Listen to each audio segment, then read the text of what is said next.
Kung ano mang nilalang yung nasa loob ng bahay na yan, sigurado ako. Hindi yun tao. At sa tingin ko, ang mga nawawalang kadalagahan ay pinapatay o inaalay o ipinapakain sa kung anong nandyan na nilalang na yan.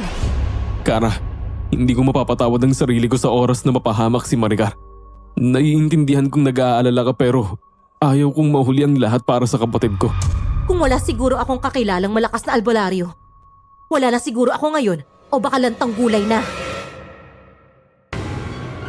Bago natin simulan ang kwento, please like and share the video at huwag na ding kalimutang mag-subscribe.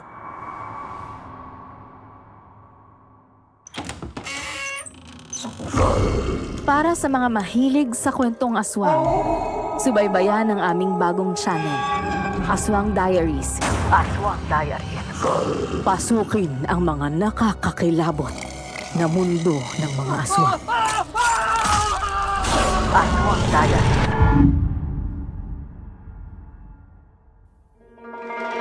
Naniniwala ka ba sa mga aswang? Kung hindi, ito na siguro ang panahon para baguhin mo ang iyong paniniwala. Totoo sila.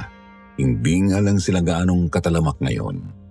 Akala ba ninyo nagtatago sila? Noon, oo. Pero hindi na ngayon. Nasa paligid lang ang karamihan sa kanila. Baka nga hindi mo alam, aswang pala ang katabi mo ngayon. Kumusta si Tio Pangil? Kumusta Sir Jupiter? Ako si Anselmo. Wala na akong ibang sasabihing impormasyon maliban sa aking pangalan.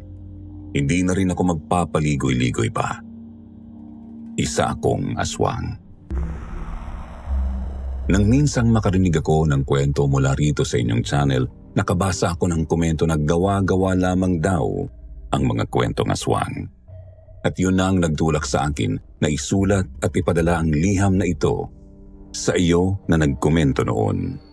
Sana hindi mag-cruise ang landas nating dalawa. Hindi ako kalakasang aswang pero kaya kitang pagdusahin sa paraang hindi mo inaakala at inaasahan.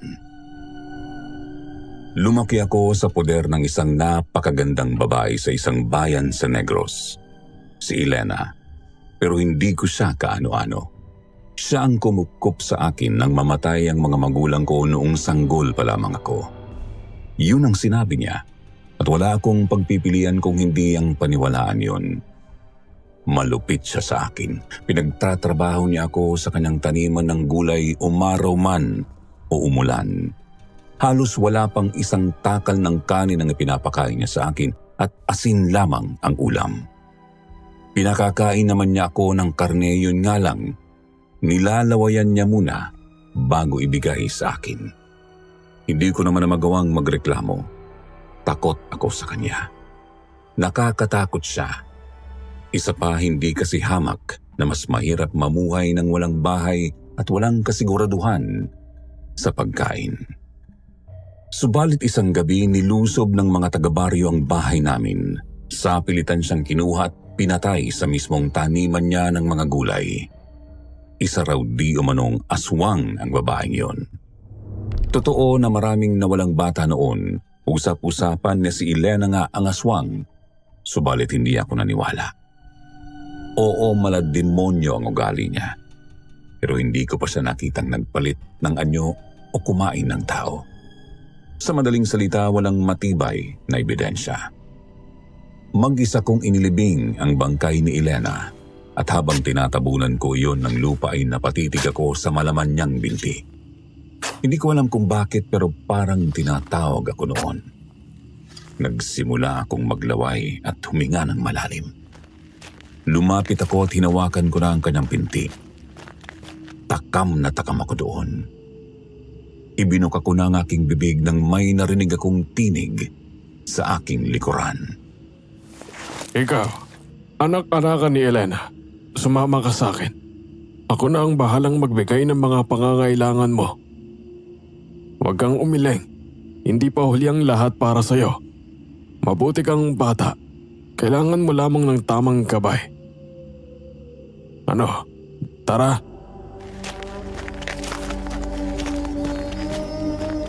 Kinupkup ako noon ng pinagkakatiwalaang lalaki ng baryong yun na kilala bilang si Kadyo. Hindi ko alam kung paano niya ako nakumbinsi na sumama sa kanya noon. Basta naramdaman ko na lamang na iba siya kay Elena. Pinag-aral niya ako at nakatapos ako ng elementarya kahit na ilang taon na akong huli.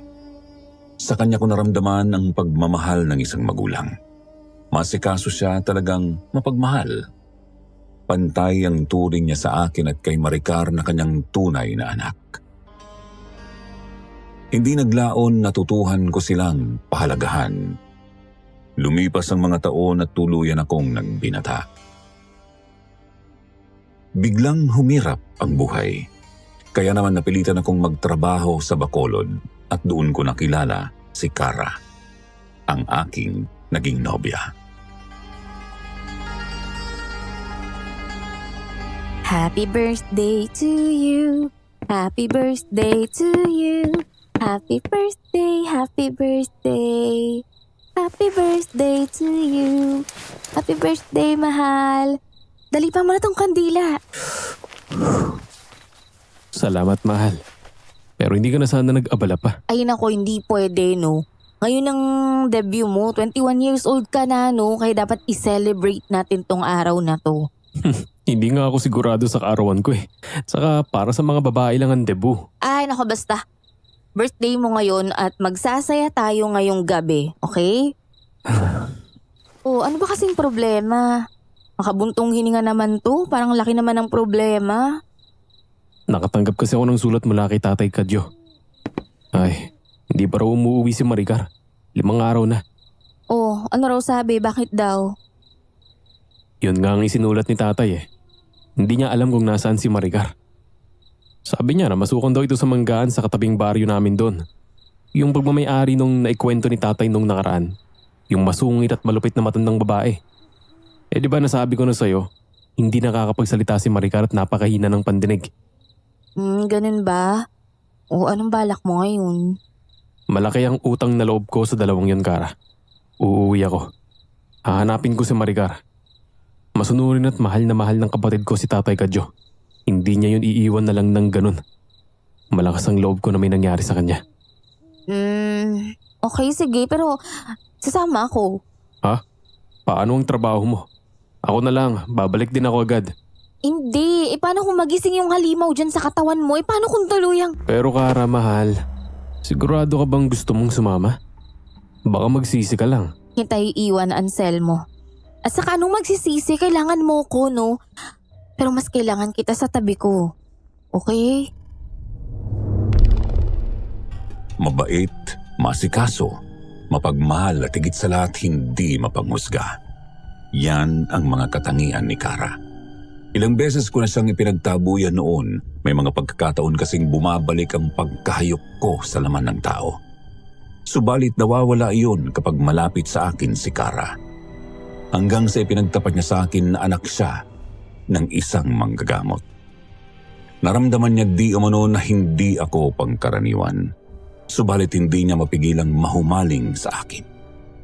Mayroon siyang alam na orasyon para makontrol ang mali kong pagnanasa sa laman ng tao at yun ang ginagamit niya sa akin. Kung wala siguro siya, hindi ko na alam kung ilang tao na ang aking nabiktima. O baka napatay na rin ako ng mga tao kagaya ni Elena.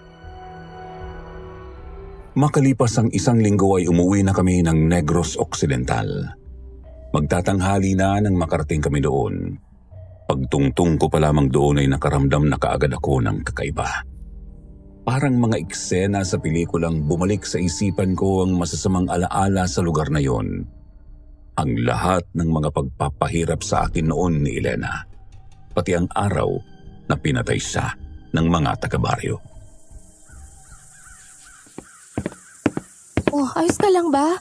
Ba't parang namumutla ka? Napagod lang siguro ako, mahal. Di kasi ako nakatulog ng maayos kagabi. Nag-aalala ka kay Maricar, no? Oo eh. Huwag ka na masyadong mag-alala. Hindi tayo titigil hanggat hindi natin siya nakikita, okay? Isa pa, sabi mo matalino at matapang yung si Maricar. Magtiwala tayo sa kanya. Kaya sige na, ha? Alam mo, hindi ako sanay na ganyan kay... Ganun ba? Pasensya na. Matapos ang 30 minutong paglalakad mula sa bayan ay narating namin ang baryo kung saan ako lumaki. At nagulat ako nang makitang naroon pa rin ang kubo ni Elena. Abandonado na nga lang ito at mukhang sinira na ng panahon. Hindi ako kumibo nang makita ko yon.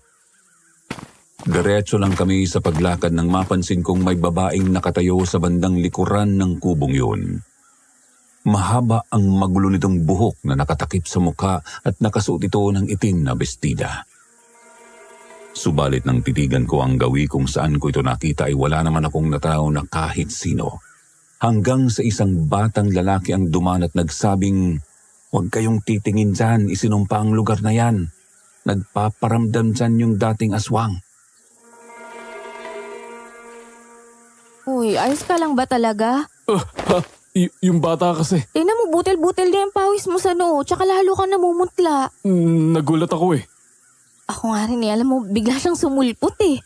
Pero totoo yung sinabi niya, mahal. May kung anong masamang enerhiyang mabalot sa kubo na yun eh. May ideya ka ba kung kanino yun, tsaka kung bakit abandonado yun? Ang lakas kasi ng nararamdaman ko dun eh. Wala. Hindi ko alam kung bakit may bahay dyan. Anselmo, alam mo, halata ka pag nagsisinungaling ka. Ano, maglilihim ka pa ba sa akin? Sino ba kasi nating nakatira dyan? Pasensya na. Ang bahay na yan, dyan ako lumaki. Yan ang bahay ni Elena. At ang talahiban sa bandang likod, yun ang hardin niya. Doon siya pinatay ng mga taga-baryo.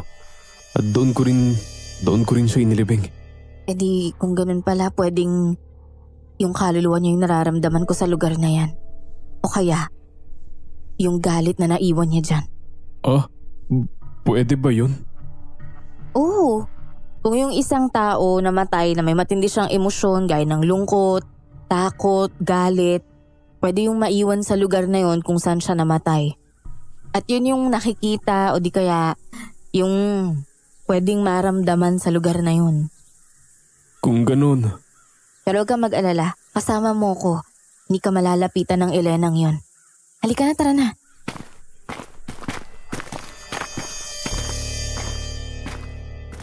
Tuwing inaatake ako ng labis na takot at pagkabalisa ay hindi pumapalya si Kara sa pagpapakalma sa akin. Isang bagay pa na labis kong ipinagpapasalamat sa kanya. Nagpatuloy pa kami hanggang sa marating namin ang pinakamayabong na puno ng mangga sa lugar. Sa ilalim noon ay isang simpleng kubo at yun ang bahay ni Tatay Kadjo. Eksakto rin na pagdating namin ay lumabas siya para manguha ng siling labuyo. Anselmo anak, narito ka na. Salamat naman at dumating ka na. Oo tay, pasensya na kung natagalan ako. Hindi na ako sumagot sa sulat mo, mauuna pa ako dun eh. Oo nga po pala. Ito nga po pala si Kara, kasintahan ko. Ay, magandang tanghali po, Tay Kadjo. Kinagagala ko po kayong makilala. Kasintahan? Pero hindi ba, paano ang pagiging mo? Delikado Wala ko kayong dapat ipag-alala. Alam ko yung lahat ng tungkol kay Anselmo. Ha? Lahat? Totoo po yun. Si Kara na lamang din ang nagpapanatili sa pagiging normal ko. Bakit? Nasaan ang ibinigay ko sa iyong medalyon? Yun ang galing sa ermitanyo sa bundok. Wala na tay. Nangitim yun. Pagkatapos ay tanging ang tali na lamang nakita ko nang nakasabit sa aking leg. Mga kalahating taon na. Pero huwag na ako kayong mag-alala. Kaya ko naman siyang kontrolin eh. Pero hindi pa rin tayo dapat makampante. Hindi na rin gaano kalakas ang kakayahan ko sa mga ganyang bagay. Tay, narito ako para kay Maricar. Pero, Anselmo, ayos lang ho ako. Kitang-kita naman ninyo. Ngayon, pag-usapan natin si Maricar. Ano bang totoong nangyari? Ay, huwag kang sumigaw. Hindi pa ako bingi. Hala sige, pumasok na muna tayo sa loob. Nagagutom na ako. Malamang gutom na rin yung nobya mo. Pagpasok ng bahay, kaagad nagsandok ng kanin si Tatay Kadjo sa bandehado. Nagluto siya ng ginataang papaya na may manok at yun ang pinagsaluhan namin noong tanghaling yon. Dito na namin tuloy ang napag-usapan ang nangyari kay Maricar.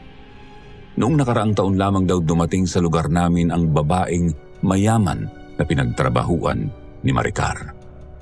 Nabili di o mano nito ang isang napakalaking lupa sa tabing baryo namin at ginawang sagingan, at dahil likas na maraming puno ng mangga doon ay tuloy na iyong pinagkakitaan at mas pinarami na lamang.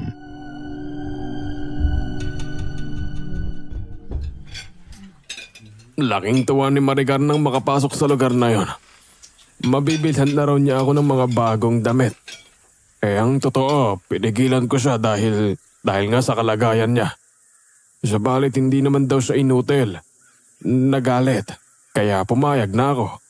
Pero 1 linggo lamang matapos niyang magsimula doon hindi na siya bumalik. Ibig sabihin, naroon pa rin si Maricar. Hindi lalayo yun. Ilang beses na akong pumunta doon pero wala akong nakuhang impormasyon. Ipinagtatabuyan ako ng mga bantay doon at minsan ipinahabol na ako sa mga aso. Wala akong alam na maaaring puntahan ni Maricar kaya sinulatan na kita. Saan ho ba galing ang malupit na matandang yun? Hindi ko rin alam. Basta na lamang dumating ang babaeng yon na kung tawagin ay Madam Felicidad. Nauto niyang mga tao sa kabilang baryo. Binili niya ang iba pang mga lupa doon at ang mga taga doon mismo ang ginagawa niyang alipin. Alipin ho? Oh, pinagmamalapitan niya ang mga tao niya. Binubugbog at ang iba ay hindi pinapasahod. Ay, kung nalaman ko lang sana kaagad na ganoon siya magpalakad, ay tinali ko na lang si Maricar dito sa bahay. Ang kaso, huli na nang malaman ko. Patawad, Anselmo. Huwag mo nang sisihin ang sarili mo, Tay.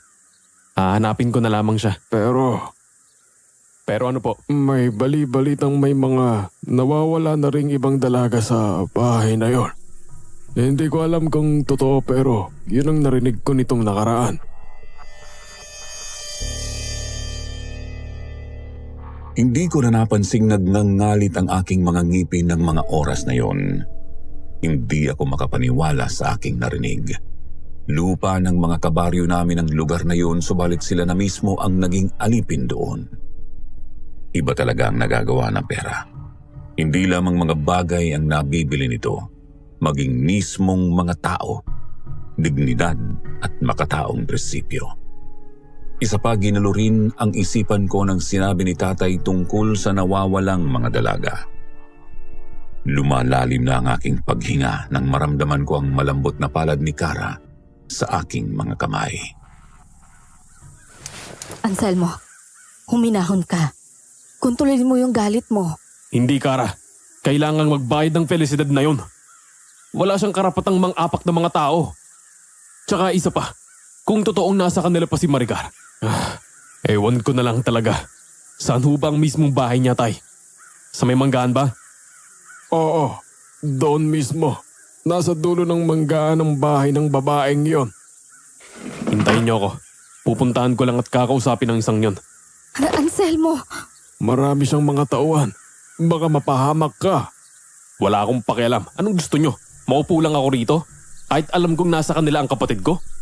Pumunta ako rito para mahanap si Maricar. At yun ang gagawin ko ngayon. Anselmo, sandali! Di nila ako nagawang pigilan. Mabilis akong naglakad at wala na akong inisip na kahit ano ng mga oras na yon kung hindi ang maiuwi ang aking kinakapatid. Sumunod sa akin si Cara at hindi nagtagal ay nakarating kami sa manggahan. Naabutan namin ang mga tao doon na isa-isang binabalot ng mga dyaryo ang mga mangga sa puno. Babae, lalaki, bata at matanda. Lahat may ginagawang trabaho, mabibigat na trabaho. Nang biglang makarinig kami ng malakas na sigaw ng isang lalaki mula sa hindi kalayuan at pagkatapos ay sinundan yon ng malakas na kalabog. Natumba ang isang mataas na hagdan na gawa sa kawayan at nahulog mula doon ang isang babae. Ano ba naman yan? Tignan mo nga at may mga nadamay na mga bunga. Tonta! Inutil! Pasensya na po. Ibawas niyo na lang po sa sahod ko. Hindi ko ho sinasadya, madam. Wala ka naman ang sasahurin. Pinapalamon kita, hindi ba? Gusto mo pa ng sahod? Ang kapal ng mukha mo! At dahil dyan, para mabayaran mo ang mga bungang nadamay ng katangahan mo, 1 linggo kang walang pagkain! Tama na yan! At sino ka? Bago ang mukha mo rito, tampalasan! Sa halip na tulungan niyo siya at tanungin kung may bali ba siya, ay pinagsasampal mo pa at pinagbantaan. Anong klaseng puso meron ka? Ang tapang mo rin ano? Negosyante ako. At hindi ampunan. At huwag mo akong pagsabihan ng tungkol sa puso. Toy, baka dukutin ko yung puso mo at ipakain sa mga aso ko. Wala kang alam. Kaya itikom mo yung nangangalingasaw mong bibig. Baka nga mas mabait pa sa'yo yung mga aso mo eh. Aba, at talaga naman. Sige, pakawalan ang mga aso at ipalapay ang hayop na yan. Pati ang mga kasama niya. Pagkatapos, ay gawing pataba doon sa sagingan. Nagtahulan ng 2 naglalakihang mga aso, subalit nang titigan ko ang mga ito nang masama ay kaagad na kumalma ang mga ito. Nagulat ang matandang babae at mga tauhan nito. Muling sumigaw ang babae at inutusan ang mga aso na atakihin ako. Subalit sa halip na ako ang lusubin ay ang mga may hawak sa mga aso mismo ang pinagkagagat ng mga ito. Hindi ko alam kung paano pero parang nabasa ng mga hayop na yon ang nasa isip ko. Inalalaya naman ng iba pang mga tauhan niya ang matandang babae at mabilis na inilayo doon. At habang papalayo sila, hindi tumigil kakamura at kakabanta sa akin ang babaeng yun. Maya-maya pa ay kumalma na rin ang mga aso at sumunod sa kanila. Iniwang sugatan ang 2 lalaki doon. Tinulungan namin ni Kara ang nahulog na babae. Isinandal namin siya sa isang puno. Mabuti na lamang at wala siyang bali sa katawan. Tanging mga pasa at galos lamang ang tinamo niya mula sa pagkakahulog. Salamat, Ginoo. Kung hindi kayo dumating, baka ako na ang nalapan ng mga aso. Sandali ho. Si Maricar ho ang hinahanap niyo, hindi ba? Oo, kilala mo ba siya? Mga 18 anyos na siya. May nunal sa kaliwang banda ng kanyang labi. Maputi siya at may mahabang buhok. Hindi siya nakakapagsalita eh. Mga 2 linggo na kasi siyang hindi umuuwi. Opo. Kilala ko si Maricar. Nakasama ko siya sa loob. Nasa mansyon siya ng madam. Sigurado ka ba? Opo. Pero, hindi naman po kami talaga nag-uusap. Ang narinig ko po, may nakita raw itong hindi dapat. Kaya kinulong ito ng madam sa loob ng bahay. Hayop na yan. Anong ibig mong sabihin kinulong ha? Anselmo, minahon ka. Mag-isip muna tayo, pwede ba? Salamat ha, salamat sa impormasyon. Mag-iingat ka sa susunod, Anselmo. Halika na, tara na. Matapos yun na iniwan na namin si Alicia. Sinabihan ko siyang wag nang magtrabaho doon, subalit kung hindi umano siya magtatrabaho doon, wala siyang kakainin. Isang bagay na lalo kong ikinainis. Subalit wala akong magawa. Inaya siya ni Kara na sumama na lang sa amin, subalit hindi raw niya maiiwan ang kanyang mga kaibigan at mga nakababatang kapatid na nagtatrabaho din doon. Minabuti muna naming bumalik ni Kara sa bahay. Nakasalubong pa namin si Tatay Kadjo. May dala itong 2 tabak. Sasaklolo di umano siya sa akin, subalit sinabi kong mas maigi na bumalik muna kami sa bahay. Oh, ano? Nakita ba ninyo si Maricar? Hindi yo. Pero bakit pa kayo sumunod, Tay? Aba, de baril daw ang mga yon. Kailangan din natin ng sandata, no? Para naman pong masasalag ng mga yan ng bala. Ha, Kara, may nararamdaman ka bang kakaiba sa pelisidad na yon? Wala naman. Sigurado ka? Oo, pangkaraniwan lang naman siyang tao. Sadyang masama lang talaga ang ugali kaya mukhang sinasapian ng demonyo ang babaeng yon. Bukas na bukas rin. Pupuntahan ko ang bahay niya. Kakausapin ko siya ng maayos. Sumapit ang gabi. Ikinuwento ko kay tatay ng buo ang nangyari sa manggahan at hindi siya makapaniwala. Iminungkahi rin niya na bumalik kami doon bukas. Kaagad namang nakatulog si Kara sa pagod. At bago siya magpahinga ay binili niya sa akin na huwag akong basta-basta lalayo sa kanya. Huwag ko na raw balaking lumabas at baka umatake pa. ang pinaka-iniiwasan namin. Subalit hindi ako makatulog. Iniisip ko kung ano na ang nangyari sa aking kinakapatid. Hindi ako mapakali. Tumayo ako para kumuha ng tubig na maiinom, subalit matapos kong uminom ay nakita ko na lamang ang aking sarili na nasa manggahan na. Anong nangyari? Bakit ako nandito? Paanong... Panahon na para magising ang matagal nang natutulog. Panahon na para magamit ang kadilimang pilit ikinukubli. Hindi mo ito matatakasan, Anselmo. Yun ang mga katagang narinig ko matapos kong ilang ulit na maitunong sa sarili kung paano ako napunta doon. Nagtayuan ang lahat ng balahibo ko ng mga oras na yun. Lumingon-lingon ako sa paligid subalit walang ni isang tao ang naroon. Hindi ko alam kung saan galing ang boses na yon, subalit parang kaboses iyon ni Elena. Hindi ako sigurado dahil sino ba naman ang makakaalala sa boses ng taong matagal nang patay. Minabuti ko na lamang bumalik. Inisip ko na lamang na dala lang iyon ng pagod. Nang makarinig ako ng malakas na sigaw ng isang babae mula sa gitna ng manggahan, sigaw iyon ng saklolo. Hindi ko napigilan ang aking sarili. Tumakbo ako at maging ako ay nagulat ng mapansing parang ang bilis kong tumakbo. Hindi naman yun kasing bilis ng kidlat pero hindi hamak na mas mabilis kumpara sa normal na takbo ng tao. Hindi nagtagal ay nakita ko ang kumpul ng mga kalalakihan. Mga 5 sila. Nagtatawanan ng mga ito at 2 sa mga ito ay may hawak na mga pala. Pawisan at may nakahubad na. Sa likuran nila ay isang hukay at sa harapan nila ay isang dalagang nahulog sa manggahan noong hapon. Maawa po kayo. Wala naman po akong kasalanan. Huwag po! Pakawalan niyo na po ako! Nagtawanan ng mga kalalakihan. Tinanong siya ng isa sa mga ito kung nasaan ang mga kapatid niya at kaibigan subalit hindi niya iyon sinagot. Nagsalita ang isa sa mga ito at nagbantang kung hindi siya magsasalita ay talagang malilintikan siya. Subalit nanindigan na ang dalaga at sinabing wala siyang nalalaman. Hinawakan ng 2 lalaki ang mga kamay at binti nito. Sinubukan niyang kumawala subalit baliwala ang lakas niya sa puwersa ng mga lalaking yun.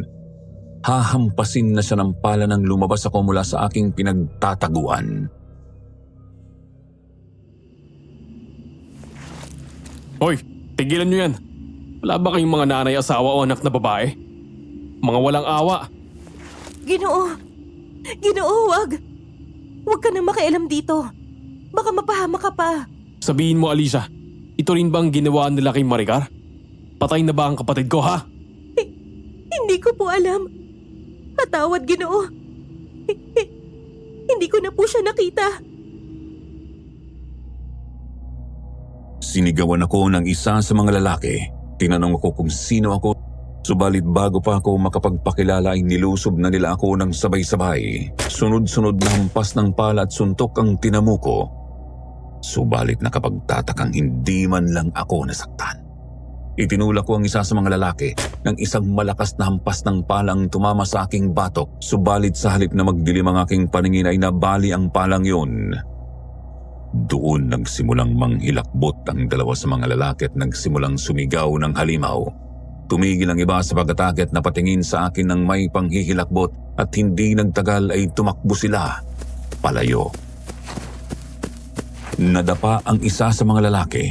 Nasugat ang tuhod din doon nang tumama sa isang bato at biglang kumabog ng malakas ang dibdib ko at nasamyo ko ang dugo mula sa kanyang tuhod.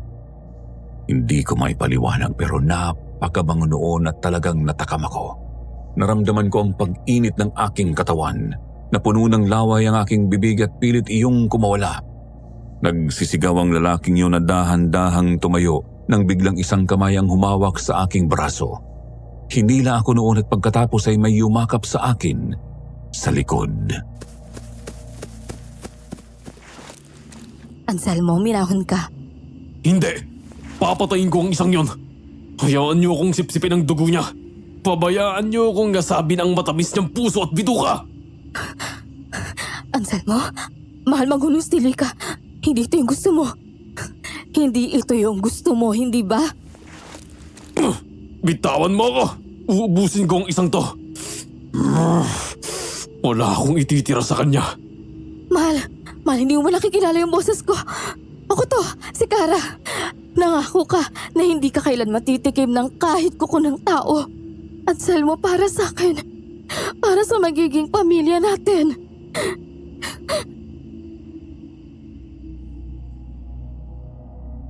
Natigilan ako sa aking mga narinig subalit hindi ko pa rin mapigilan ang aking sarili. Parang tinatawag talaga ako ng amoy ng dugo. Nang marinig ko ng mag-orasyon si Kara, doon na gumaan ang aking pakiramdam. Kumaripas ng takbo ang lalaking sugatan.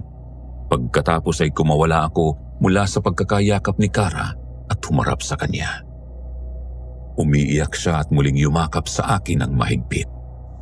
Ang dalaga namang tinulungan ko ay lumuhod at nagmakaawa na huwag ko siyang sasaktan. Sinabi ko sa kanya na hindi ko iyon gagawin. Doon na siya nagsimulang umiyak. Tinanong ko siya tungkol sa kinakapatid ko subalit ang tanging alam daw niya ay nasa loob pa rin ito ng malaking bahay ni Felicidad. Ginoo, nakita ko siya. Nakausap ko si Maricar kanina. Sinabi ko sa kanya na hinahanap mo siya. Sinulat ko yun sa kapirasong papel para maintindihan niya. At pinapasabi niya na ayos lamang siya. Pero Ginoo, kailangan niyong bilisan. May 2 bangkay na babae ang nilabas kanina.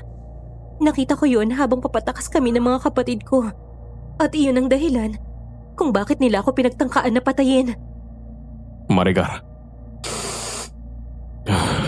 Kung ganon, nasa panganib ang kapatid ko. Pero Anselmo, hindi naman pwedeng basta na lang tayong sumugod dun. Baka mamaya makasuhan tayo ng trespassing yan eh. Alam ko. Alicia, salamat. Isasama ko sana si Alicia sa bahay ngunit mariin siyang tumanggi. Hinihintay na di umano siya ng kanyang mga kapatid sa dulo ng sagingan. Ayaw na raw niya sa lugar na yun. Gustuhin man raw niyang sumama sa amin na hindi niya maaring paghintayin ng mga kaibigan at kapatid. Wala na kaming nagawa ni Kara para pigilan siya. Kaya naman inihatid na lamang namin siya sa lugar kung saan niya sinabing naroon ang mga naghihintay sa kanya. Marami siyang kapatid at ang pinakabata ay 5 taong gulang lamang. Nagpasalamat sa amin si Alicia at humingi na rin ng paumanhin dahil hindi na siya makakatulong sa amin. Isang bagay na sinagot ko na lamang ng isang ngiti. Kara, mahal. Nagbago bang itsura ko kanina? Pakiramdam ko, lumaki ako at parang inaapoy ako ng lagnat. Hindi ko napansin. Pero iba na yung aura mo kanina eh. Itim na itim. Parang hindi na pang tao. Para bang yung itim na enerhiya na naramdaman ko sa sinabi mong dating bahay ninyo, ganun yun. Malamang si Elena talaga ang dahilan kung bakit nagkaganito ako. Posible yun. Pero hindi pa rin natin maalis yung posibilidad na nakuha mo yan sa mga magulang mo. Walang saysay na pag-usapan ng mga ito. Pero, Kara, seryoso. Hindi ka ba natatakot sa akin? Kung natatakot ako sa'yo, di matagal na sana kitang iniwan o di ka pinatay. Pero mahal na mahal kita eh. Kahit ganyan ka, hindi masukat yung kabutihan dyan sa puso mo. Talaga ba? Salamat kung ganun. Maraming salamat. Pero sana, sa oras na mawalan na talaga ako ng kontrol, huwag mo na akong iligtas. Ayaw kong mabuhay bilang isang halimaw o isang kriminal. Huwag ka mag-alala. Dahil wala akong balak na hayaan kung umabot sa ganun. Kinabukasan, humingi ako ng tulong sa pinuno ng aming baryo para maging maayos ang pakikipag-usap ko kay Felicidad. May kilala siyang mga konstabularyo at kasama ang mga ito ay pinuntahan namin ang bahay ng mayamang babae. Subalit sa bakuran pa lamang ay hinarangan na kaagad kami ng mga tauhan niya. Wala doon ang mga lalaking nakita ko kagabi. Sa inis ko ay nagsisigaw ako sa labas. Binato ang bintana ng bahay dahilan para mabasag yun. Inawat ako ng mga konstabularyo, ni Kara at ni Tatay Kadjo habang ipinagtatabuyan ako ng mga tauhan doon.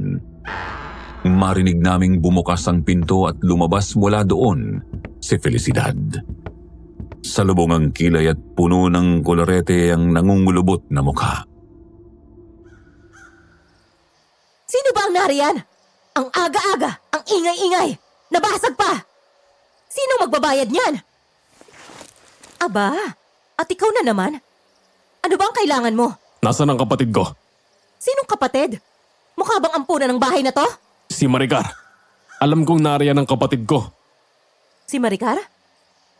Ah, yung dalagang hindi makabasag pinggan ng bibig. Ngunit pakailamera. Yung may nunal sa labi, hindi ba? Oo, nasaan? Nasaan siya? Ilabas mo siya at uuwi na kami. Anselmo, kumalma ka. Ha? Pwede ba? Aba, ayun! Sumama sa nobyo.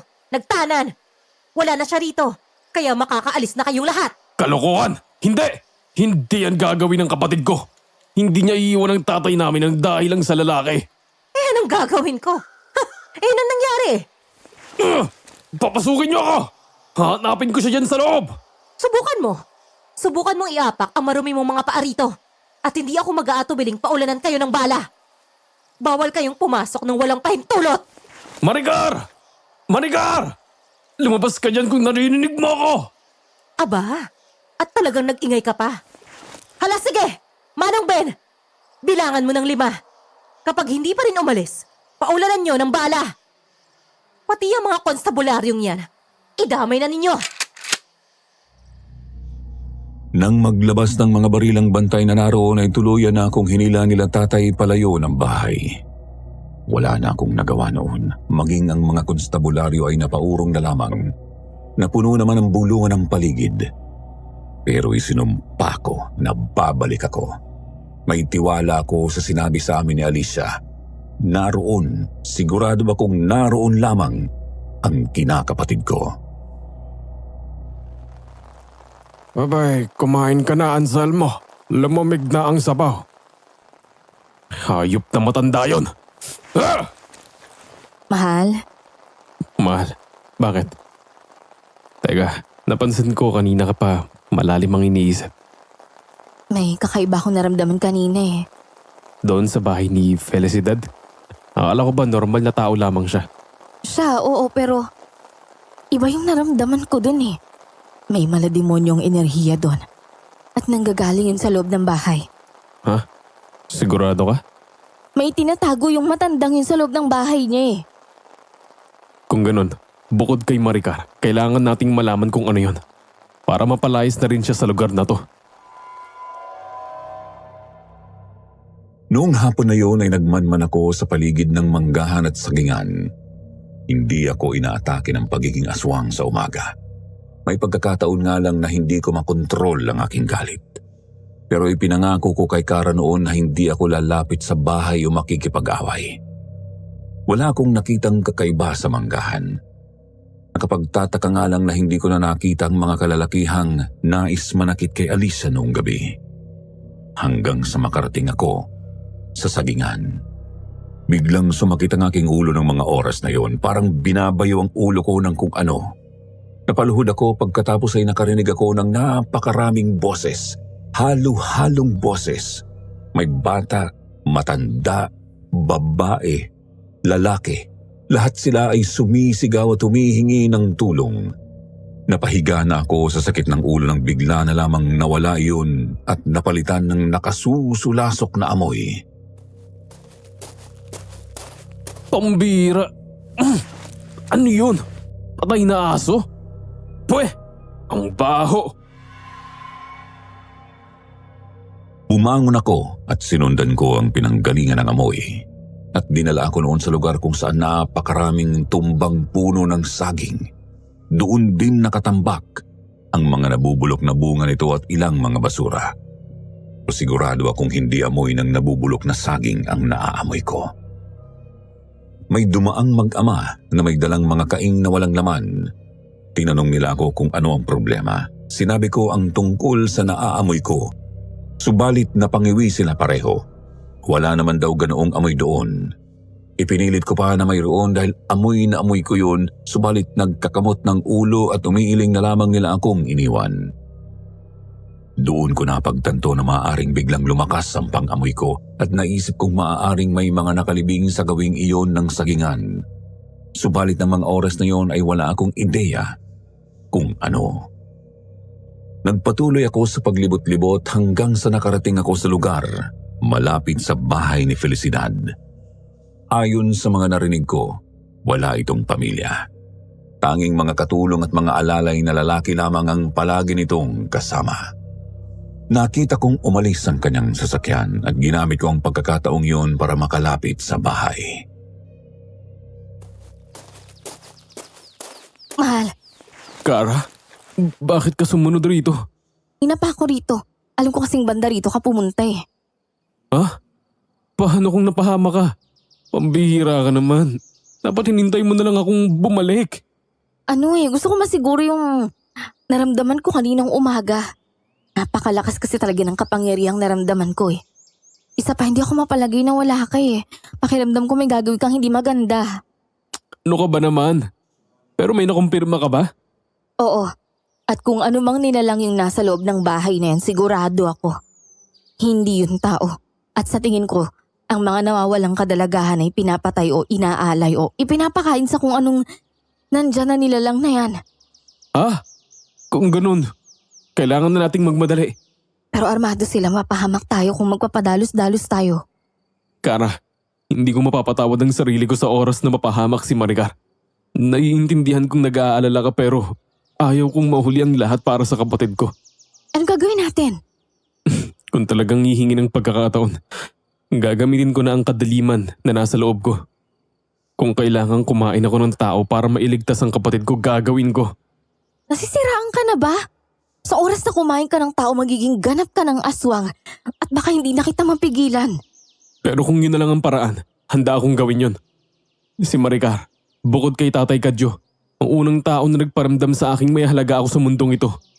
Kahit na noon pa man, ay kampo na ako na ng kadiliman.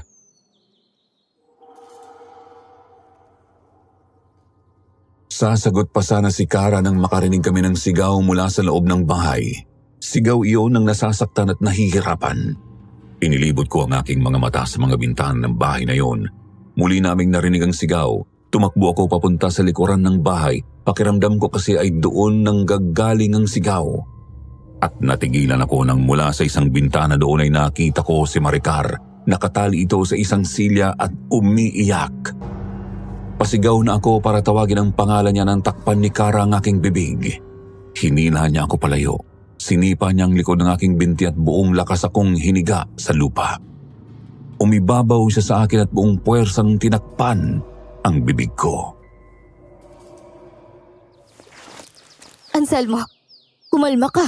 Hindi ko haalisin yung kamay ko sa bibig mo hanggat hindi ka kumakalma.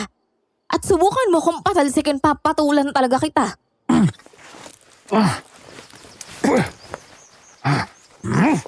Selmo, mahal, makinig ka naman.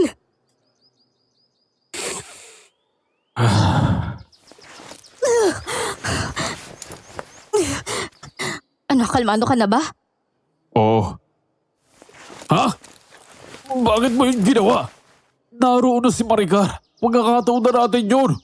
Hindi mo ba nararamdaman yung nararamdaman ko? Alin? Nandun yung malademonyong puwersa na sinasabi ko, Anselmo. Mas malakas yun sa inaasahan natin. Wala akong pakialam. Sandali.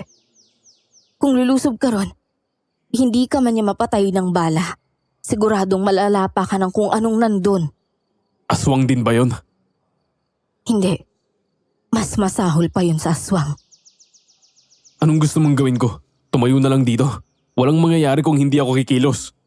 Gagawa ko ng orasyon. Bago mamatay yung nanay ko nun, may iniwan siya sa akin na maliit na librito. At mahigpit niyang ibinilin sa akin na buksan ko lang yun sa oras na makaharap ako ng isang kalabang hindi masukat ang kasamaan at lakas. Palagay ko ito ng pagkakataong yon. Kaya umuwi muna tayo at pagkagat ng dilim, lulusob tayo doon ng hindi nila napapansin. Pero paano kung hindi na natin abutan si Maricar? Kara, Aabot tayo. Dahil kung gusto talaga nilang patayin si Maricar, dapat noon palang ginawa na nila yun eh. Alam ko na yung nangyayari. Yung Felicidad na yun, nakipagkasundo siya sa demonyo. At yung mga dalaga yung inaalay nila sa nilalang na yun, Kabilugan ng buwan mamaya. Pag umabot tayo bago tuluyang maging bilog ang buwan, maliligtas natin yung kapatid mo. Pero, Anselmo, maniwala ka. Pag lumusob tayo ngayon, pati tayo paglalamayan ng walang katawan. Tinitigan ako ni Kara sa mata. Seryoso siya at sigurado sa kanyang mga sinasabi. At dahil may tiwala ako sa kanya, sinunod ko ang plano niya. Umuwi kami sa bahay at sinabi kay Tatay Kadjo ang nangyari. Naluha siya kaagad nang marinig na buhay si Maricar. Nais di umano niyang sumama ngunit binigyan namin siya ng ibang gagawin. Siya ang inatasan naming magsabi sa pinuno ng baryo ng mga plano namin. Nagpumilit siya subalit nang si Kara na ang kumausap sa kanya ay hindi na siya nangatwiran pa. Matapos makuha ang sinasabing librito ay kaagad na nagsabi si Kara sa amin ni Tatay na lumabas muna. May kailangan daw siyang gawin at hindi makakabuti kung mananatili kami sa loob. Hindi naman na kami kumontra pa. Kumuha ako ng upuan at doon kami ni Tatay naghintay sa labas ng bahay. Nag-aagaw na ang liwanag at dilim noon. May 1 oras na rin si Kara na mag-isa sa loob ng bahay. Nagsisimula na akong mag-alala nang biglang may kumalabog sa loob. Hindi ko mawari kung ano yon pero parang tunog iyon ng kulog. Pagkatapos, ilang sandali pa ay sunundan iyon ng napakalakas na sigaw ni Kara. Kara! Sandali lang anak. Huwag kang makialam. Hayaan mo si Kara. pero tay, narinig mo naman ang sigaw niya. May nangyayari sa kanya sa loob. Talagang may mga kapangyarihan na hindi ganun kadaling makuha. Sa mundo ng mga albularyo at manggagamot, may mga kakayahan na sadyang pinaghihirapan. Pinili ni Kara na gawin ito. Kaya hintahin natin siyang matapos. Magtiwala ka sa kanya. Pero tay! Nagtalo kami ni Tatay. Papalusob na ako ng bahay nang bigla akong natigilan. Nagtayuan ang lahat ng balahibo sa aking katawan. Nanginig ang aking mga tuhod at sa unang pagkakataon sa buong buhay ko, nakadama ako ng takot. May kung anong puwersa ang nagmumula sa loob ng bahay. Napakalakas noon at hindi ko maipaliwanag kung ano. Napaluhod na lamang ako at hindi ko na alam ang nangyari matapos noon. Anselmo, mahal. Gising na. Kara. Kara? Anong nangyari? Teka, gabi na? Paanong Nawalan ka ng malay kanina anak. Pasensya ka na, Anselmo. Hindi ko akalain na ganun yung orasyon na yun eh. Pero ayos na. Sa tingin ko magagawa na nating labanan yung elementong naroon sa bahay ni Felicidad. Napag-usapan na namin ito ni Kara kanina. Pero, malamang na isang demonyo nga ang alaga sa loob ng bahay na yon. At hindi gaya ng simpleng orasyon ng mga tunay na demonyo. Likas silang malalakas anak at kailangan ng pananampalataya sa Diyos para matalo sila. Isang bagay na wala ako. Isang bagay na wala tayong lahat. Wala na tayong oras para tumawag ng pari o ano paman. Malapit nang maging bilog ang buwan, anak. Ito na ang huling pagkakataon para mailigtas natin ang kapatid mo. Alam ko yun, kaya hindi na ako nagsayang pa ng oras. Tumayo ako, inihanda ko ang aking sarili. Kinuha ko ang isa sa mga itak ni Tatay at sinabit iyon sa aking bewang. Bukod doon ay wala naman akong ibang magagamit pa. Kara, bago tayo umalis, nais ko munang magpasalamat sa'yo. Hindi mo naman na problema ito pero Ang problema mo ay problema ko, Anselmo. Hindi kita iiwan. mahal na mahal kita, Kara. Mahal na mahal din kita, Anselmo. Kung ganun, hindi mo hahayaang tuluyan akong maging aswang. Hindi. Pero hindi natin masasabi ang mangyayari mamaya. Kukunin lang natin si Maricar. Kapag nagawa na natin yun, tatakas na tayo at lalayo. Wala nang iba pa. Pero paano kung Hindi yun mangyayari. subalit sa oras na mangyari yun? Hindi nga. Kung sasabihin mo ulit na tapusin kita sa oras na magbago ka ng tuluyan, hindi ko kaya yun. At hindi ko yun gagawin. Kaya huwag mo akong pilitin. Hindi na ako nakasagot pa matapos marinig ang mga sinabi ni Kara. Itinanim ko sa aking isipan ang malungkot niyang mukha at ipinangako ko sa aking sarili na pipilitin kong kontrolin ang nagtatagong aswang sa aking katawan para sa kanya. Matapos yun ay umalis na kami ni Kara. Wala kaming dalang kahit anong ilaw. Tinahak namin ang manggahan hanggang sa makarating kami sa kakahuyan kung saan tanaw ang bahay. Nakapagtatakang walang ni isang bantay sa bakuran. Bukas rin ang ilaw sa lahat ng silid ng bahay na mga oras na yon. Tumingala ako sa langit, halos mabubuo na ang buwan na tudyat yun para kumilos na kami. Dahan-dahan kaming naglakad papalapit ng bahay nang bigla akong napatigil. Bigla na lamang sumakit ang aking ulo at muli akong nakarinig ng napakaraming mga tinig. Nagsisigawan ang mga ito. Hindi ko sila maintindihan. May sinasabi sila subalit hindi ko maintindihan ang kanilang lengguwahe hanggang sa isang tinig ang malinaw kong narinig. Maligayang pagbabalik, Anselmo. Hayaan mo na ang kapalarang naghihintay sa iyo. Lasapin mo ang kapangyarihan na iniwan ko sa iyo. Kasabay ng mga salitang yun ay nakita ko rin sa isipan ko ang mukha ng taong kinamumuhian ko. Ang mukha ni Elena, ang mukhang akala ko noon ay nakalimutan ko na. Naramdaman ko bang hinawakan ni Kara ang aking kamay bago ako tuluyang nawalan ng malay. Hindi pa ba gising ang hayop na yan? Babae, gisingin mo na ang aswang mong kasintahan. Ayaw ko nang pumatay ng tulalang nilalang. Kiusap, pakawalan niyo na kami. Si Maricar lang naman yung kailangan namin eh. Huwag kayong mag-alala. Hindi magtatagal. Magkakasama-sama na kayo. Oh, gumagalaw na. Tignan mo. Kara, paanong nasaan tayo? Anselmo, mabuti gising ka na. Narito sa loob ng pamamahay ko. Ang lakas ng loob mong lumusob dito. Pagkatapos, ay sisigaw ka at hihimatayin. Para kang naghukay ng sarili mong libingan. Aswang! Paano mo nalaman? Hindi yun mahirap gawin. Ang totoo, una pa lang kitang nakita, ay nakaramdam na ako ng kakaiba sa'yo. May kung anong nagkukubli dyan sa katawan mo. Para akong nagising sa isang panaginip. Inilibot ko ang aking mga mata at nagulat ako nang makitang napapaligiran kami ni Felicidad at ng mga tauhan niya. Mga 10 ang naroon. Kakaiba nga lang dahil nakaitim silang lahat. Sa likuran ni Felicidad ay isang malapad na bato na may nakaukit na mga simbolong hindi kumawari. Bakas din ng mga nato yung dugo sa paligid ng malapad na batong yon. Tatayo sana ako nang bigla akong masubsob. Nakakadena pala ang aking mga kamay at nakatali naman ang aking mga paa. Ang totoo, ay pinagpaplanuhan ko pa lang kung paano kita mapapasakamay, Anselmo. Isipin mo, nagawa mong pasakitin ang tiyan ko at ng kalahati ng mga tauhan ko. Ni hindi mo nga ata ginusto, pero nausog mo kaming lahat.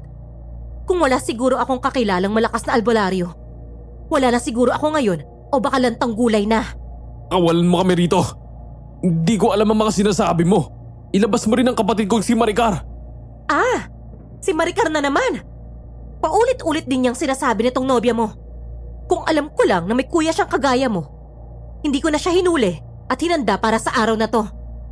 Pero napakahirap kasing humanap ng birhen sa panahon ngayon. Napakaraming mga mukhang hindi makabasag pinggan. Subalit wasak na pala. Ang mga ganoon, walang awa silang pinaslang ng Panginoon ko. Ano? Panginoon? Yung demonyo? Demonyo? Sino ka para tawagin siyang ganon? Siya lang naman ang nagbigay ng pera at buhay sa akin. Kung hindi ko siya nakilala, marahil ay namamalimos na lang ako sa daan ngayon. Ganon din ang mga lalaking ito na nasa paligid niyo. Siya ang aming Diyos at ang aming pinagsisilbihan. At ngayong gabi, siguradong matutuwa siya dahil maraming dugo ang maialay namin sa kanya. Hala, sige! Mga kawal! Hubaran na ang mga yan at ihanda sa pag-aalay. Dadalhin ko na rin dito ang pangunahing regalo. Hayop ka. Nasaan ang kapatid ko?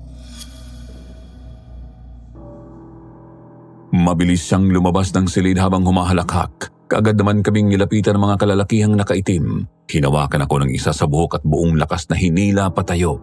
Pagkatapos ay hinaltak ng isa pang lalaki ang kwelyo ko at hinila iyon pababa. Wasak ang aking damit. Maya-maya ay umalingaw-ngaw ang malakas na tili ni Kara at dito na nagsimulang magkandaletse-letse ang lahat. Nang marinig ko ang sigaw ni Kara ay parang nablangko ang isipan ko. Sumigaw ako ng malakas at nakita kong napaluhod ang mga lalaki habang namimilipit at nakahawak sa kanilang mga tenga. Maging si Kara ay ganoon din. Buong lakas kong hinigit ang kadenang nakatali sa aking kamay at parang sinulid lamang iyon na naputol. Kaagad akong lumapit kay Kara. Pinutol ko ang kadenang nakatali sa kanya at kinalagan ko rin ang kanyang mga paa. Kara, mahal. Ayos ka lang. Oo, ayos lang ako. Pero ikaw, paano mo nagawa yun? Hindi ko rin alam. Ang mabuti pa, hanapin na natin si Maricar. Para baka nawalan ka na naman ng maling ng kagaya kanina. Hindi na yan. Kailangan na nating makaalis dito. Pero pag naulit yun, baka yun na yung huli natin. Huwag kang mag-alala. Kapag naulit yun, iwan mo na lamang ako. Tumakbo ka na at bumalik ka ng bahay.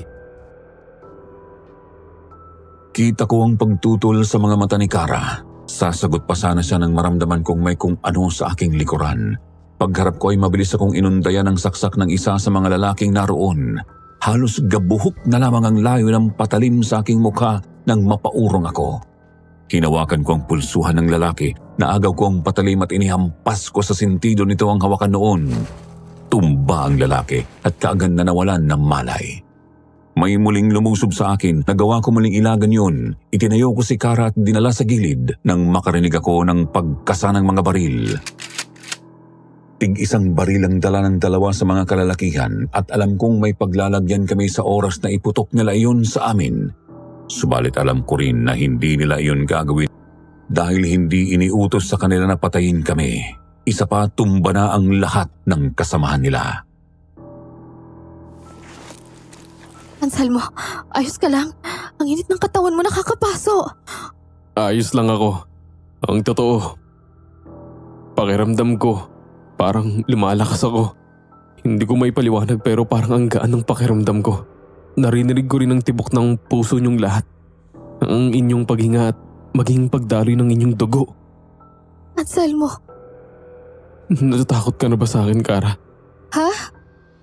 Ang sabi ng mga boses sa isipan ko, hayaan ko lang daw na lumabas ang kasamaan sa katawan ko. Hindi ko naman daw matatakasan ito. Anselmo, wag. Sumigaw ang dalawang lalaki na may baril at inutusan kaming lumuhod at itaas ang aming mga kamay. Hindi ako kumilos. Tinitigan ko silang dalawa. Inisip kong gusto ko silang mamilipit sa sakit at nagulat na lamang ako nang tumigil sila. Napahawak sa kanilang mga tiyan at namilipit sa sakit. Kinuha ko ang isa sa baril. Itinutok ko yon sa isa sa mga namimilipit na lalaki at tinanong ko ito kung nasaan ang kapatid ko, subalit tinawanan lamang ako nito at sinabing wala na ring silbi ang aking mga ginagawa. Nagpanting ang mga tenga ko noon. Handa na akong kalabitin ang gatilyo nang bigla akong hilahin ni Kara. Inagaw niya sa akin ang baril at idinapon papalayo. Subalit bigla akong nakasamyo ng napakabangong amoy. Nagawa ko palang masugatan ang isa sa mga lalaking lumusob sa akin kanina. Tumutulo ang dugo mula sa kanyang ulo at hindi ko mapigilan ang aking sarili na lumapit doon.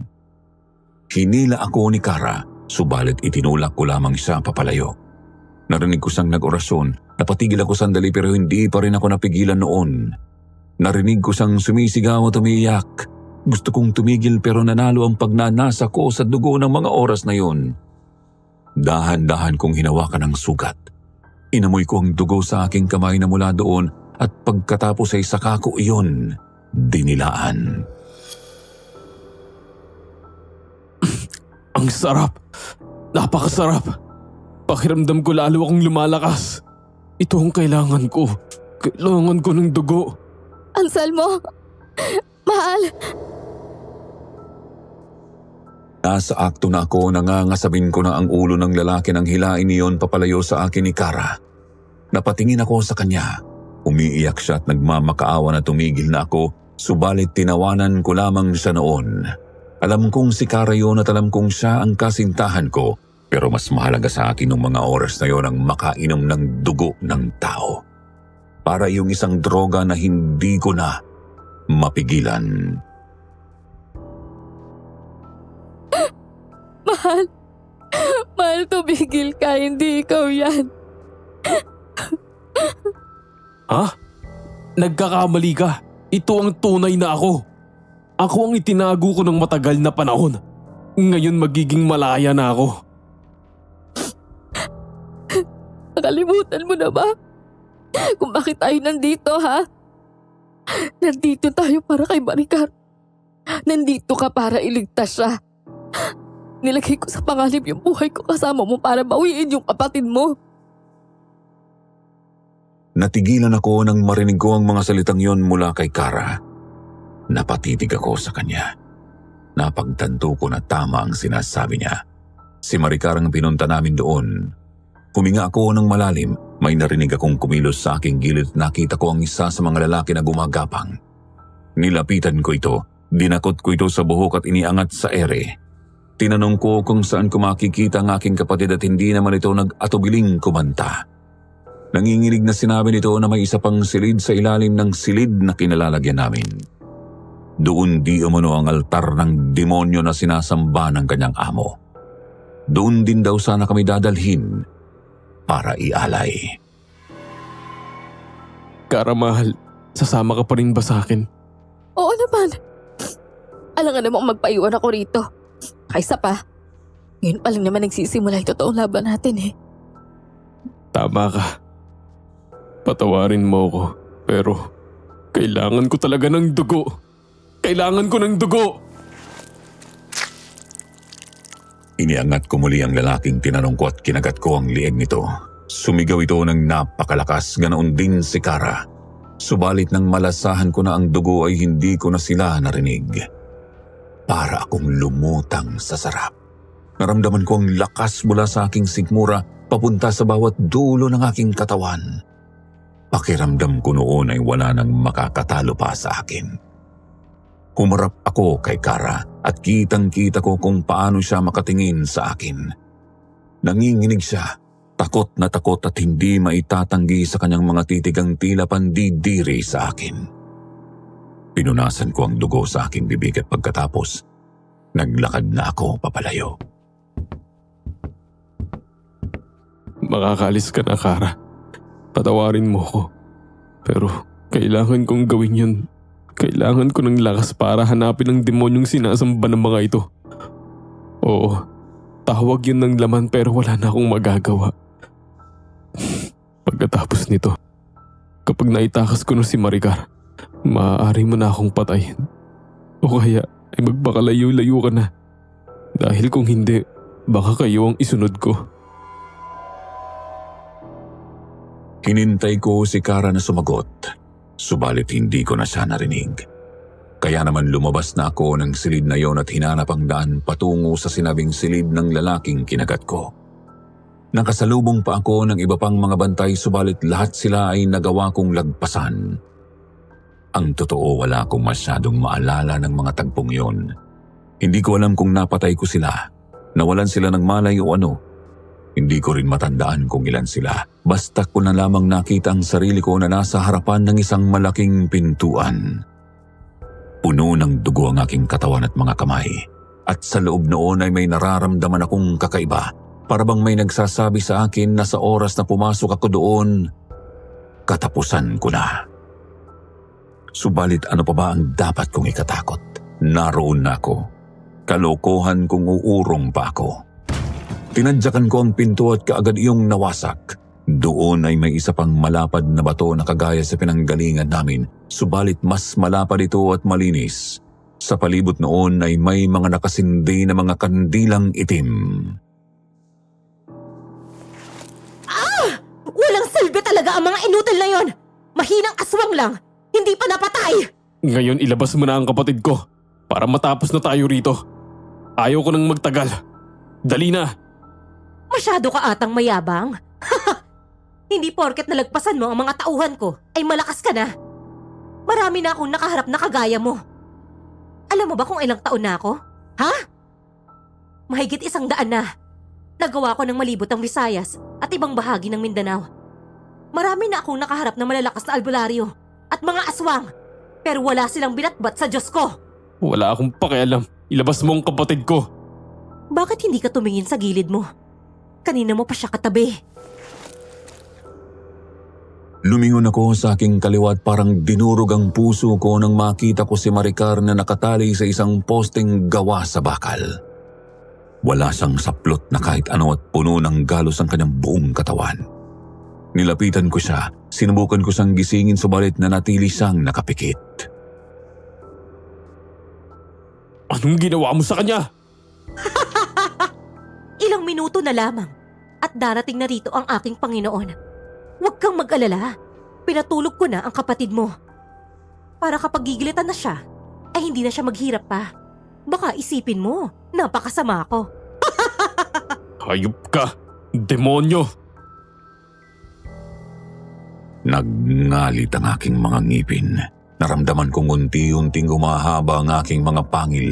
Pakiramdam ko ay may kuryente na bumabalot sa aking buong katawan. Lumalim ang aking paghinga. At nang muli kong marinig ang tawa ng matandang babae, ay mabilis ko itong nilusob.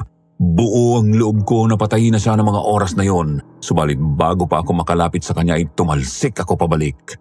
Hindi lang basta talsik, gumulong ako at malakas na humampas sa pader. Pagkatapos noon ay nabalot ang buong lugar ng itim na usok. Umalingasaw ang napakatapang na amoy ng asupre at naramdaman kong uminit ng husto ang paligid. Umalakak ang matanda at pagkatapos noon, lumiyab ang malapad na batong napapalibutan ng mga kandila. Narito na siya. Narito na ang Panginoon. Isang sariwang 50 taon na naman ang madadagdag sa akin. Namuo ang itim na usok at tila naging isang bilog na anino na nakadikit sa pader. Unti-unting nahulma doon ang figura ng isang matangkad na lalaki. May tumubong pakpak sa anino na yon, parang pakpak ng isang ibon ng mga yon at pagkatapos ay tumubo sa ulo nito ang 4 na sungay. Hindi nagtagal ay tila lumabas ang anino na iyon mula sa pader at ramdam na ramdam ko ang napakalakas na kapangyarihan noon na hindi ko magawang makatayo kahit gustuhin ko. Nasaan na ang tapang mo, ha? Kunin mo na ang kapatid mo kung gusto mo. Pero dadaan ka muna sa mga kamay ng aking Panginoon. Sumigaw na parang leon ang aninong yon. Dahan-dahan itong lumapit sa akin. Gusto kong tumakbo at umiwas pero parang napako na ang katawan ko sa kinasasadlakan. Habang papalapit ang nilalang na yon ay nahirapan akong huminga. Unti-unting lumalim ang aking paghinga at dumidilim na ang aking paningin. Subalit nararamdaman ko rin ang aking mga kuko at pangil na humahaba. Napatingin ako sa aking mga kamay at napasigaw ako nang makitang nangingitim na ang aking balat. Tumayo sa harapan ko ang aninong yun. Mula sa paa nito ay tiningnan ko ito paitaas at nanginig ako sa takot nang makita ang pulang-pulang mga mata nito. Matatalo mo siya kung hahayaan mo pang lumabas ang pagiging aswang mo. Ipakain mo, pati ang katinuan mo at siguradong matatalo mo ang nasa harapan mo at maililigtas mo ang kapatid mo. Narinig kong muli ang boses ni Elena. Unti-unti ko nang hinayaan na magbago ang aking anyo. Nawawalan na ako ng ulirat at nagsisimula na akong maglaway. Gusto ko ng dugo. Yun ang nasa isipan ko noon. Nang biglang makarinig ako ng isang pamilyar na boses na nag-oorasyon. Bumalik ako sa ulirat. Tumingin ako sa gawin ng pintuan at nakita ko si Kara. Hawak niya ang libritong itim na mula sa kanyang ina at paulit-ulit niyang binabasa doon ang mga salitang hindi ko maintindihan. Hindi yun Latin, hindi yun Espanyol, hindi ko alam pero nang marinig yun ng demonyo sa aking harapan ay nagsisigaw ito ng malakas. Humawak ito sa ulo at nagsimulang magwala na tila nasasaktan. Panginoon, anong nangyayari sa inyo? Hayop na babae to!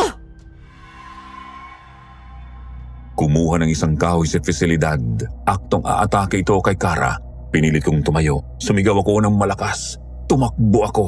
Malapit na siya kay Kara nang maabutan ko siya. Nagawa ko siyang maitulak. Umampas siya sa pader. Tumama ang ulo niya doon at nawalan ng malay. Mabilis akong tumayo. Hinila ko siya at dinala sa malapad na bato. Kasabay ng pagbagsak niya doon ay namatay ang apoy. Anselmo, kailangang madala mo yung aninong ito sa bato. Kailangan natin itong may balik sa impyernong pinanggalingan nito. Pero paano? Basta! Gawin mo na! Naubos na yung lakas ko. Mga 3 ulit na lang yung orasyon na to. Kaya ko. Muling nag-orasyon si Kara. Lalong lumakas ang sigaw ng demonyo at ang amoy ng asupre sa paligid. Pero hindi na ako nagpatinag. Sinubukan kong hawakan ang anino at nagulat ako nang magawa ko yun. Hinawakan ko ito sa braso gamit ang 2 kong kamay at pilit na hinila papunta sa malapad na bato. Subalit hindi ko ito magawang mahila ni maigalaw man lang mula sa kinatatayuan nito. Nang makita kong parang matutumba na si Kara ay binitiwan ko ang halimaw. Kailangan kong mag-isip at ang tanging pumasok na lamang sa isipan ko noon ay makaalis kami doon ng buhay. Mabilis akong tumakbo papalapit sa kapatid ko. Pinutol ko ang kadena ng tatali sa kanya sa poste. Binuhat ko siya at pinasan sa kanang balikat ko. Mabilis akong tumakbo kay Kara. Kinuha ko rin siya at buong lakas akong tumakbo palabas ng silid na iyon. Hindi pa rin tumigil si Kara sa pag-oorasyon. Nakita ko pang muling lumiyabang bato subalit hindi ko na iyon pinansin. Umalingaw-ngaw sa buong bahay ang sigaw ng halimaw hanggang sa makarating na kami sa unang palapag. Nakita kami ng 2 sa mga katulong doon. Haharangan pa nila kami nang umangil ako ng malakas. Tumabi sila at nanginig. Ngunit bago ako tuluyang lumabas ay sinabihan ko na silang tumakas. Glabas ko ay kaagad akong tumakbo sa may manggahan at doon ay inilapag ko si Maricar. Hinubad naman ni Kara ang kanyang pangitaas at ipinangtakip iyon sa aking kapatid. Muling umalingaw-ngaw ang sigaw ng demonyo hanggang sa marinig namin ang boses ni tatay at ng ibang mga kalalakihan. Tumingin siya sa gawin namin at tumango. Papasok na sila sa bahay nang tumayo ako para pigilan sila. Subalit bago pa sila makapasok ay nagliyab ang gilid ng bahay. Mabilis na kumalat ang apoy at dahil walang malapit maaring pagkuhaan ng tubig doon ay hindi nila iyon nagawang batayin. Mabuti na lamang tumigil ang apoy na iyon bago pa makaabot sa kalahati ng unang palapag ng bahay. Anselmo, mahal, Kara, ayos ka lang ba? Hinang-hina ka na. pagod lang ako. Pag natulog ako, magiging ayos na ako. Mabuti naman, patawarin mo ako. Hindi ako nakinig sa'yo. Naiintindihan naman kita eh. Ikaw yung tipo ng taong palaging may magandang dahilan sa kabila ng mga maling nagagawa mo. Natangkap kita. Hindi ko alam kung papuri ba yun o ano, pero salamat kung hindi ka dumating. Pero tuluyan ka nang naging aswang. Hindi na natin makukontra yan sa susunod. Nasa iyo na lang kung ipagpapatuloy mo yung pagkain ng tao. At wag na wag mong hilingin sa akin na patayin ka. Dahil hindi ko yun magagawa. Kung ganun umalis ka na lamang at iwan ako, hindi ka nararapat sa isang katulad kong kampo ng kasamaan. Sigurado ako, marinig kong muli ang boses ni Elena at natatakot ako na dumating ang araw na ikaw ang sunod kong gawing biktima. Hindi. Hindi kita iiwan. Kung gusto mawaan mo na lang ako para 2 na tayo. Ha? Nababaliw ka na ba? Hindi baling ako na lang ang maghirap? Ayaw mo nun? Magkasama tayo maghanap ng makakain. Ay romantic nun, di ba? Ewan ko sa'yo. Anselmo, anak! Tay. Kara, bumalik na ba ang itsura ko sa dati? Oo, ayos na bumalik na sa dati. Diyos ko, Maricar! Anak, anong ginawa nila sa'yo? Huwag mo kayong mag-alala, Tay Kadyo. Magalos lang yung tinamo niya. Ang mabuti pa ho, iuwi na ninyo siya para magamot. Mabuti pa nga.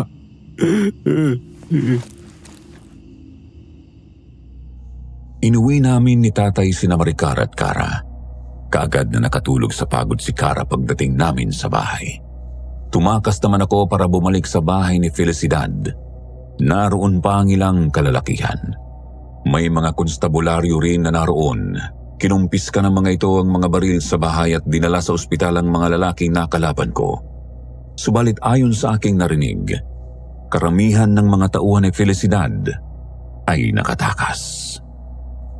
Pinasok ng mga otoridad ang bahay at tumambad sa kanila ang sunog na mga silid sa ilalim noon. Ang silid kung saan namin nakaharap ni Kara ang demonyo at katakatakang walang bangkay na nakita doon. Pinakiramdaman ko rin ang paligid, suwalit hindi ko na naramdaman ang demonyong nakalaban namin. Kung saan sila napunta, hindi ko alam at wala na akong pakialam. Lumipas ang 1 linggo, giniba ng mga totoong taga doon ang bahay. Nagtayo muli sila ng mga bahay doon at bumalik sa normal nilang mga buhay. Sinabi ng isa sa kanila na kailanman ay hinding-hindi na sila masisilaw pang muli sa marangyang buhay o salapi. Sa pamamagitan naman ng isang liham ay palihim kong pinagbigay alam sa mga konstabularyo ang isang lugar sa may sagingan kung saan ako nakaamoy ng nakasusulasok na amoy. At may ilang mga bangkay ng babae nga silang nakita doon. 2 mula sa aming baryo at ang iba hindi na nakilala. Ano na ang balak mo, Anselmo? Babalik ka pa ba ng Bacolod para magtrabaho? Hindi na ho siguro. Dito na ho uli ako, kung ayos lang sa inyo. Abay, bakit hindi? Matutuwa kami ng gusto ni Maricar kapag hindi ka na umalis. Ikaw, Kara, anong balak mo? Pagkatapos ng lahat ng ito, babalik ka na ba? Kailangan ni Maricar na nga alalay sa kanya hanggang sa makalimutan niya yung sinapit niya dun sa malupit na matanda. Kaya dito muna ako. Si Maricar nga ba ang dahilan? Oo naman ho. Talaga lang, ha? Pero paano pala ang pagiging aswang mo? Ilang gabi ka nang pinahirapan nun. Kung hindi kita itinatali, baka marami ka na ring napatay. May naisip na po kami. Hindi kami sigurado kung gagana pero susubukan namin. Giniba ko ang dating bahay ni Elena at gamit ang kakayahan ni Kara ay tinaboy niya doon ang masamang espiritu ng halimaw na kumupkup sa akin noon. Gusto pa raw sana akong makausap nito subalit hindi na pumayag ng aking nobya. Gumaan ang pakiramdam ko matapos yun. Hindi ko na narinig ang boses ni Elena.